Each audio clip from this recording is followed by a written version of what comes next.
Santiago Nolia of NUDCW Philippines. I am proud to be delivering this message on behalf of the millions of youth in the BWI sectors, especially in the Asia-Pacific region. Youth in the region are confronted with several challenges, right from decent employment to provisions of social security. Young workers are indeed an incredible source of energy and creativity. However, this group accounts for almost half the region's jobless.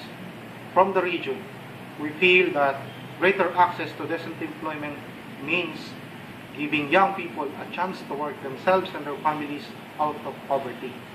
Achieving decent work in their early working life would help avoid them to a vicious cycle of underemployment, unemployment, poor working conditions, and social security. Unless the causes and implications of the youth employment challenge are tackled, progress towards better economic and political governance in the region will remain uncertain. The BWI in the Asia-Pacific region is working very hard to integrate youth issues to mainstream trade union agenda. Let us take a pledge on this coming International Youth Day to promote, protect, and safeguard the right of the youth.